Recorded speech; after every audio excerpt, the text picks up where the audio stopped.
Today's video has been long awaited. Tis a bird video. And he already doesn't want to be part of it. Where's my bird?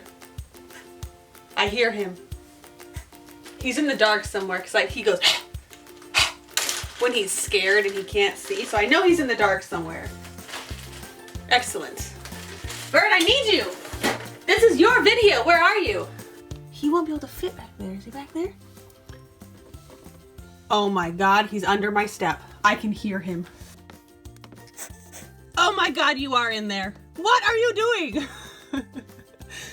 Bird, not all dark spaces are good spaces. No, come back this way. No, come here. He's in my step. I got a bird. Right off the bat, this is gonna be a long video because I love my bird and I can talk about him for hours. This won't take hours, but you get what I mean. This is my bird. His name is Angel, but I call him Bird 99% of the time. I don't know where that started, but me and my mom both do that. We just call him Bird. I have a cockatiel. He's gonna be feisty. He is a boy, but he's really just a monster. I don't want you on the floor because then you're gonna go in the stair again, and I don't want you in the stair. I got Angel when I was 10 years old. That makes him 16. I am 26, yes. And just for your general information, domesticated cockatiels usually live around 15 to 20 years. That's average. So, why do I have a bird? One, I am allergic to dogs and cats and horses and hamsters and rabbits and pretty much anything with fur. I can't do it. My mom also had a bird. She had a cockatoo.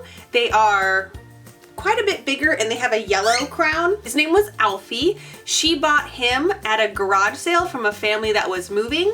She just kind of lucked out, saw him and bought him. She didn't know how old he was when she bought him, and she had him for 33 years. Alfredo Rodriguez Gonzalez. That was always his name. That's what my mom called him. It was Alfie and Angel. Those were our birds. And Alfie could yell. I remember walking home from school and like 4 houses away, I could hear that bird screech. Woo! And boy, was Alfie smart. Like, he was an escape artist. He could always get out of his cage. And his cage had one of those hook locks, so like you twisted it this way and it slid, and you twisted it and it locked onto the door. And he could reach his little foot over and twist the thing and open the door, so we had to start putting a padlock on the bottom. But to make it easier on ourselves, when he had to open the cage to feed him and stuff, we left the key in the padlock, and that bird figured out how to turn the key, pull the padlock open, and take it off his cage, and then undo the hook and get out.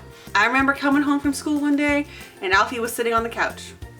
And remember, Alfie was not the friendliest of birds. You could not just walk up to him and pick him up. We had to use like a bird glove, like an eagle glove, because his nails were really sharp and he was really strong, and he would kind of like bite you when he tried to step up. He didn't know to not bite so hard. And he was just sitting there on the couch. And it was me, I was the first one home, and I was like, Alfie's out. Alfie's out, what do I do? Oh man, that bird got out of his cage so much. So that's my Alfie story.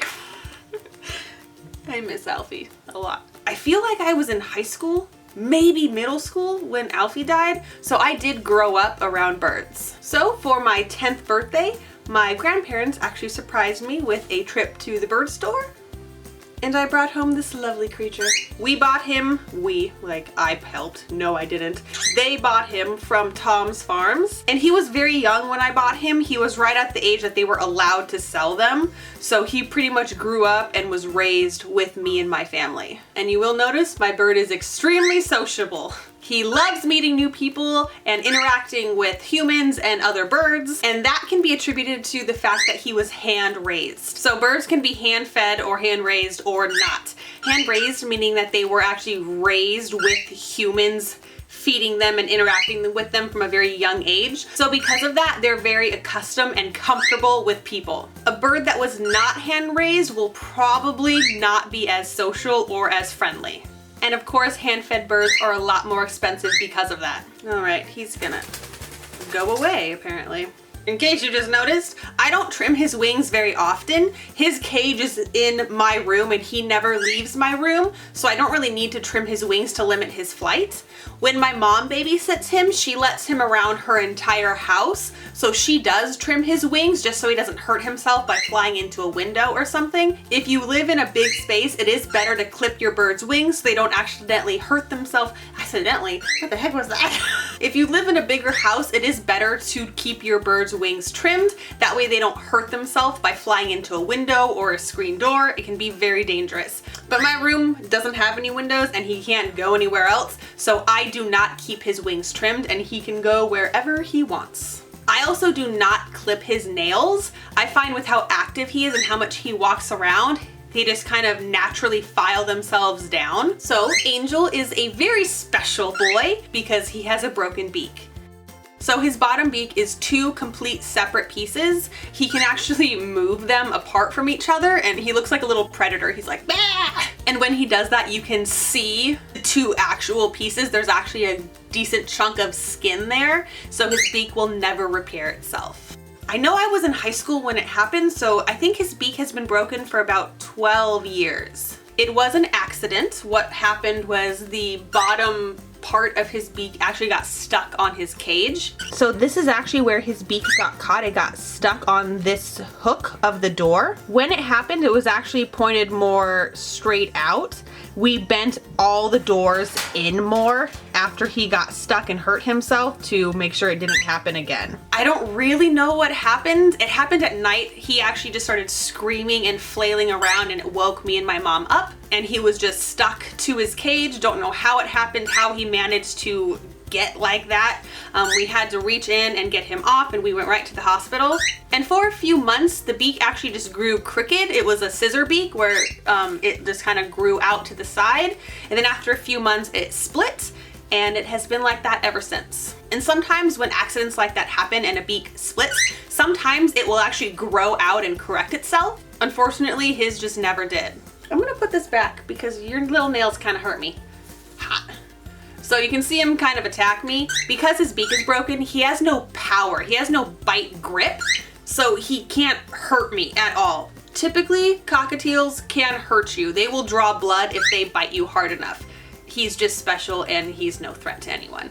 His broken beak doesn't really disable him in any way. He can talk, he can use his beak to climb up things. The only thing he has problems with is eating, which is kind of crucial. So he has a very special diet. I actually have to feed him parakeet food because it's smaller seeds that he can open. And then I have to supplement other food so he gets enough nutrition, which pretty much means I feed him a lot of vegetables.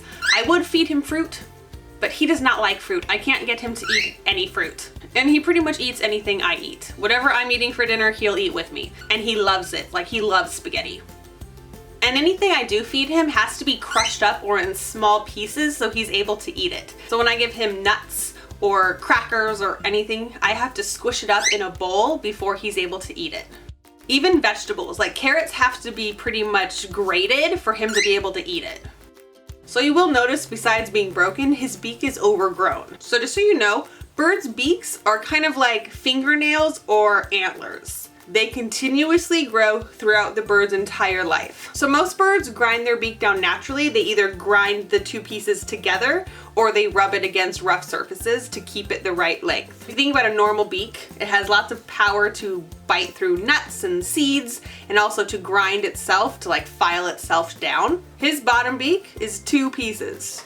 When you try and put pressure on two things, you can't. He has no power in his beak. He cannot grind them against each other to keep it filed. So because of that, I trim his beak about once a month. It does not hurt him. It is like a fingernail or like cutting your dog's toenails. When I lived in San Diego, he had a regular vet and I would take him to her every month. And the woman before, her name was Rachel, she was awesome. We went to her for years and years and years. She knew Angel, she knew how to handle him and to properly trim it without hurting him. And she only charged like 20 bucks to do it. She was awesome. When I first moved to LA, I did look up a local vet and I took Angel there. And I knew Angel was new to him, so maybe he mistreated him, but like Angel didn't eat for like 2 or 3 days after he trimmed his beak. So I guess his beak was just really sore the way that person did it.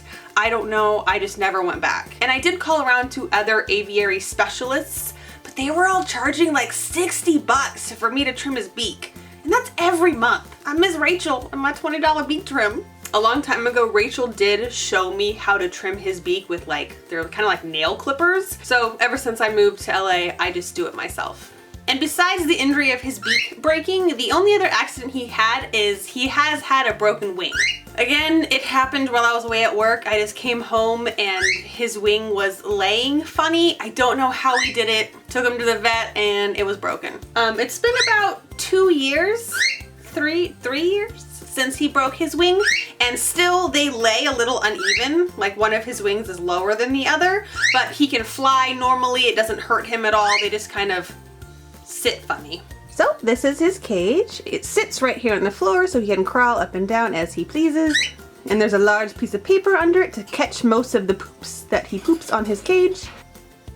Don't just look at me like I'm gonna come get you. You can crawl all the way down.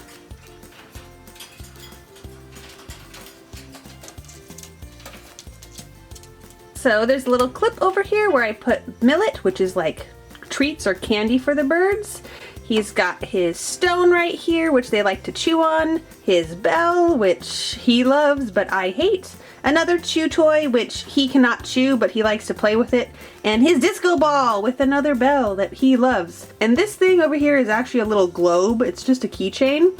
But for some reason, he likes to sing to it. I think because it's blue, and blue is his favorite color. But he just sits over here and sings to the world, and I think it's hilarious.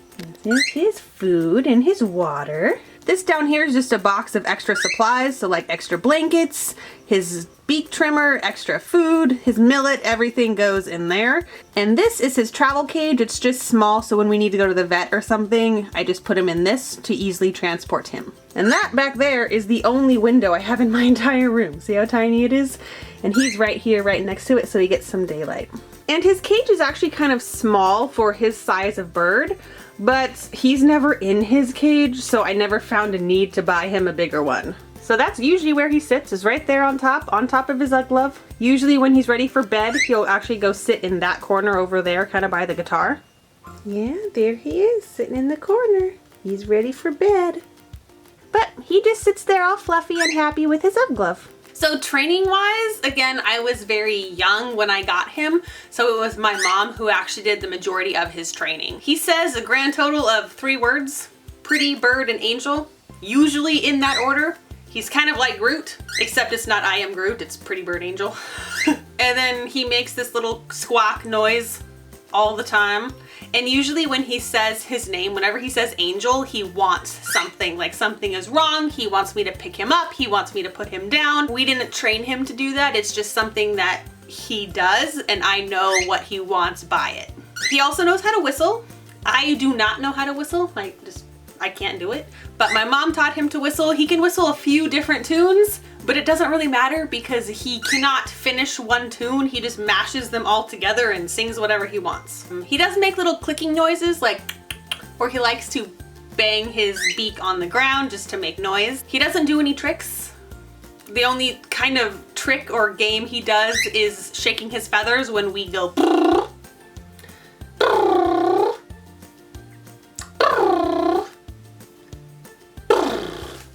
Oh, there it was. He doesn't do it all the time, but he does it sometimes. He also gives kisses, if you notice.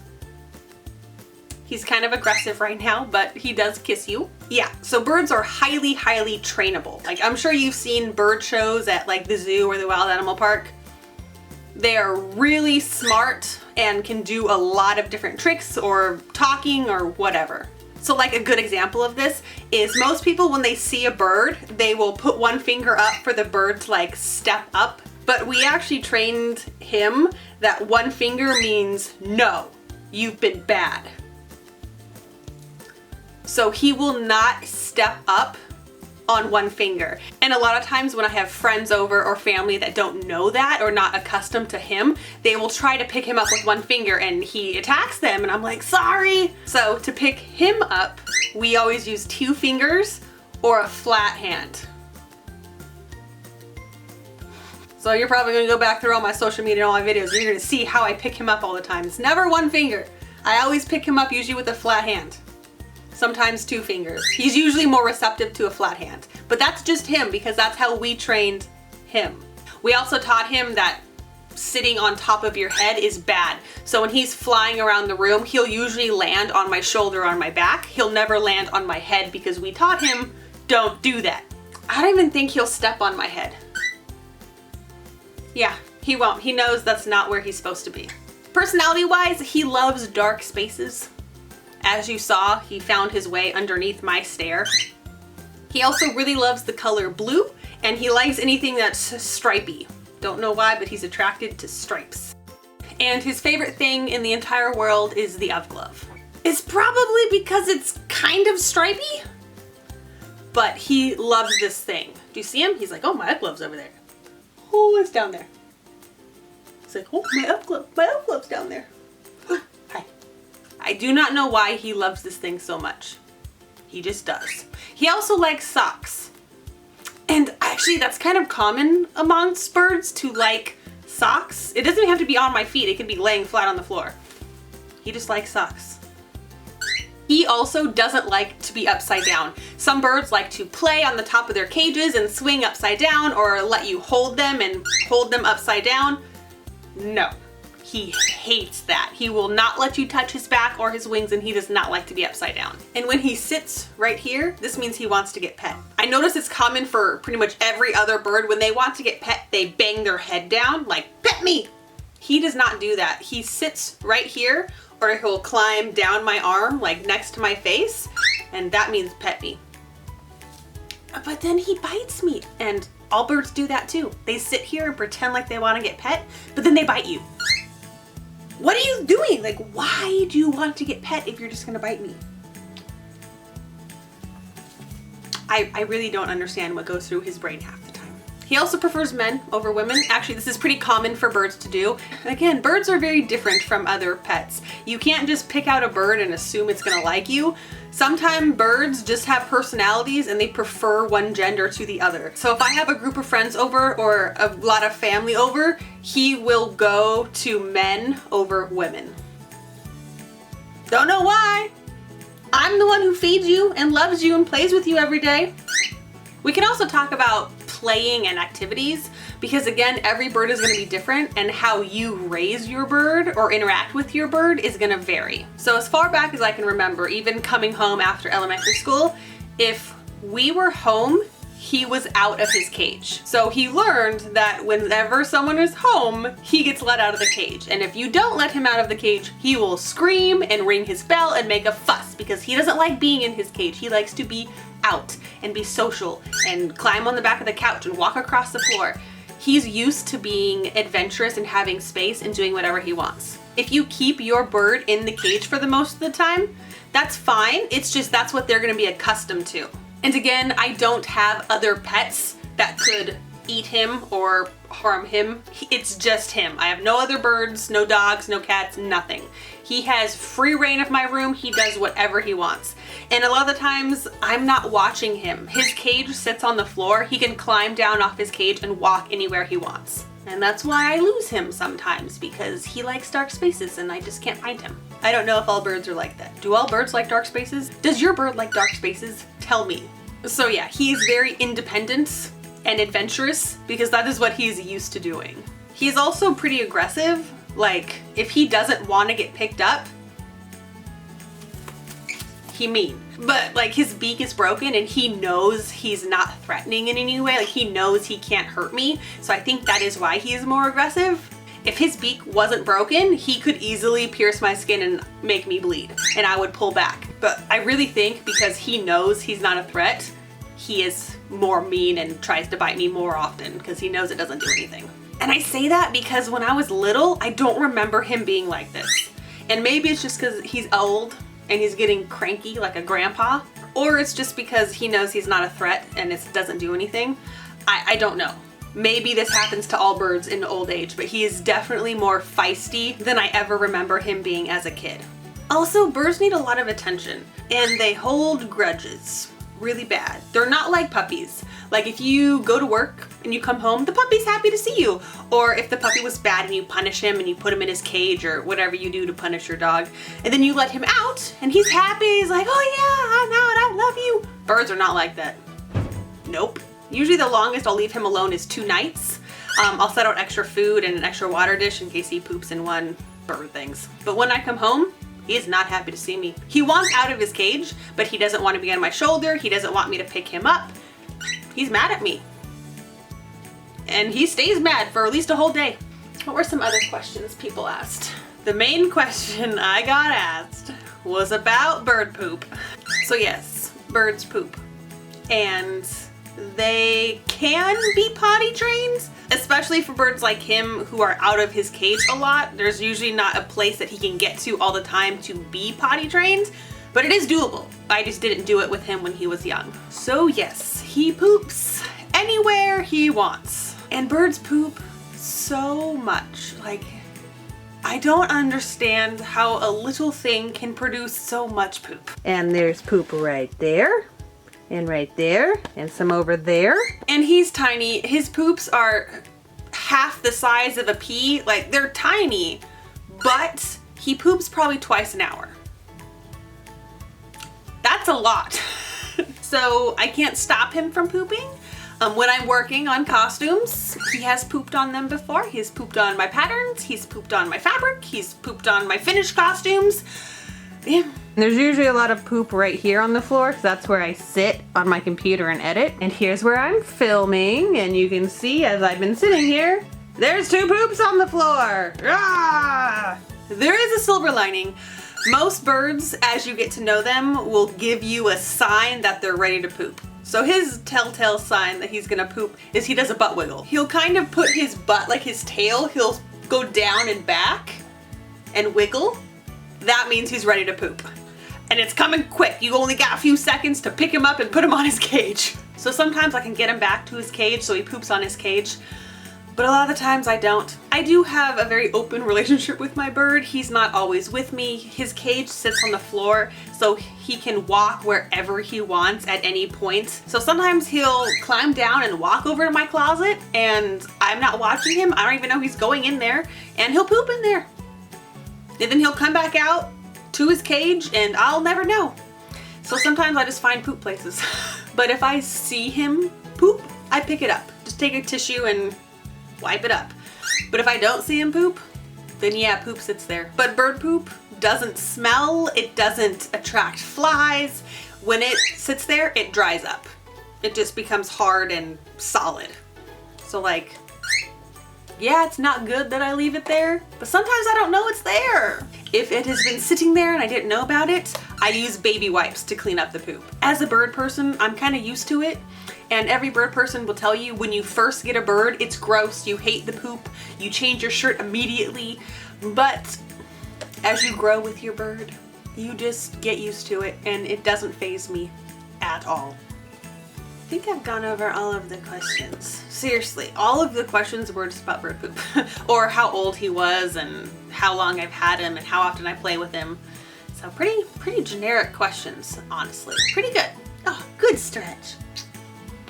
So yeah, moral of the story is just every bird is gonna be extremely different. One, just based on their personality. Birds just have pre-programmed personalities that you're never gonna be able to change. And also on how you train them and raise them. Please do your research before getting a bird. Each species of bird takes a very different kind of care. Different food, different cage, different habits. Also, take it from me, veterinary care for birds is extremely difficult. Technically, birds are exotic pets. And most vets will not treat birds. You have to have a specific bird doctor at your vet that can care for birds. So whenever we have an emergency, which happens kind of often with him, I hope normal birds don't have as many emergencies as he does, but he gets sick kind of easily because of his diet and his beak, it's just trouble. But when I have to find him an emergency vet, I usually have to call 4 or 5 offices before I find one that has a bird doctor. And typically bird vets will rotate. So one aviary doctor will go to different vets And sometimes they're not close to my house, like his usual doctor will be gone. And on top of paying the evaluation fees, services for birds are so much more expensive. Ugh. Just keep in mind, vet and care is very difficult for birds. And he's just a little bird. Like, he's considered a starter bird. I can't imagine what big birds would be like. Ugh. And taking care of birds. Like, a lot of the times they hide symptoms of sickness or any sort of thing that's not right. So like when he broke his wing, it actually took me 2 or 3 days to notice that something was wrong enough for me to take him to a vet. Like, I remember coming home and he wasn't as friendly or active, like he didn't want to come off his cage and hang out with me, but he does that sometimes. And I was like, okay. But by the 3rd day, he was sitting on the bottom of his cage. He was not on his perch. And I was like, something is wrong with you. We are going to the vet. Like, they're little stinkers. You hide your symptoms from me. And other times you can't tell when something is wrong. Like being fluffy. Being fluffy could have 3 options. 1, they like to fluff up when they sleep. They're like, get all fluffy and be all cute. 2, they do it to regulate their temperature. And then 3, they could be really sick. So you just really have to pay a lot of attention to their behavior to make sure that they are healthy. I don't want to make it sound like a big deal, like birds don't get sick that often. You just have to be aware and attentive, like any pet. I guess I just want to say is be careful before buying a bird. As a bird owner, I don't really like to recommend birds to people. I love him and I would definitely buy another bird eventually in the future, but birds are a very different kind of pet and they're not for everyone. With the noise and the poop. Well, look, there's some poop. Yeah, pooper. But they are awesome and I would never have any other kind of pet. And I don't really want to like discourage you from getting a bird. I just want to make sure that you really research birds and make sure that it is the right pet for you before you get one. It's just, I know that birds get abandoned or put up for adoption really frequently. 1, a lot of people don't understand how long they live and they're just not prepared to take care of a pet for that long amount of time, or they have kids and just can't take care of the bird at the same time, or a lot of the times birds actually outlive their owners. A lot of bigger birds like macaws can live up to 80 years. And if you get your bird when you're 30, I mean, it's definitely gonna outlive you. So there's actually a lot of birds out there in need of adoption for different reasons. But adoption is a great option for birds. I actually really want to adopt a hyacinth macaw. I really, really want a hyacinth macaw. So yeah, just research. Know what you're doing before you dedicate yourself to a bird. All right, I hope you enjoyed this video all about my bird. I hope you feel like you know him a lot better. We've been on YouTube a long time now and we've never done this video and everyone always asks me about him. Mainly his name because I never use his name. But this is Angel and I hope you enjoyed our video. Bye! And you know what? You can make this into a drinking video because every time he chirps, you can take a shot. He's gonna be chirping a lot, prepared to get drunk.